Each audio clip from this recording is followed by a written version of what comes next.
صدقہ رد البلا کیا مطلب ہے؟ ایک باپ تھا، بڑی پیاری بات ہے، اس نے بیٹوں کو سمجھا پوت سفر پہ جاؤ نا تو صدقہ دے دیا کرو، تمہارا سفر آسانی سے ہو جائے گا نہیں ہوگا؟ آسانی سے ہو جائے گا سفر۔ انہوں نے کہا اچھا۔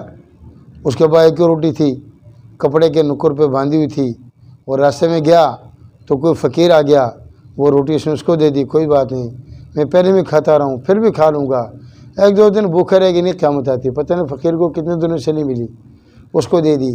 آگے جب کیا بہت بڑا اژدہا جو انسان کو لپیٹ کر مروڑ کر ہڈیاں پسلیاں توڑ کر کھاتا ہے، وہ اس کے پاؤں کے ساتھ چمٹ گیا، لیکن اس اژدہا نے اس کو نقصان نہیں پہنچایا، اس کو منہ اس کا اتنا بڑا پوری بکری چلی جائے، لیکن جب اس کے منہ کو دیکھا، منہ کے اندر وہی روٹی ہے جو روٹی اس نے فقیر کو دی تھی، اور وہ سانپ اسی سے رچ گیا، اور سانپ نے چھلانگ لگائی اور جنگل کے جھاڑیوں میں غائب ہو گئے۔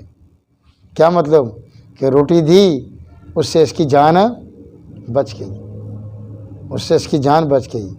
تو اس وجہ سے صدقہ کرنا چاہیے، خیرات کرنی چاہیے، زکوٰۃ دینی چاہیے، غریبوں کا خیال کرنا چاہیے۔ اللہ تعالی ہمارا خیال رکھیں گے اور ہماری مصیبتوں کو دور کریں گے اور ہماری پریشانیوں کو دور کریں گے۔ اور نیت یہ کرنی چاہیے کہ میرے پاس جو دولت ہے، میرے پاس جو پیسہ ہے، یہ غریبوں کی امانت ہے، یہ غریبوں کی میں ان پہ خرچ کروں گا، اللہ پاک مجھے دیں گے، اللہ پاک مجھے اور دیں گے۔ نبی علیہ السلام کے حدیث کا مفہوم بھی ہے، نبی علیہ السلام نے کسی ازواج مطہرات میں سے کسی کو کہا تھا کہ خرچ کر اور بے حساب خرچ کیا کر، خرچ کر اور گنا نہ کر، شمار نہیں کیا کر۔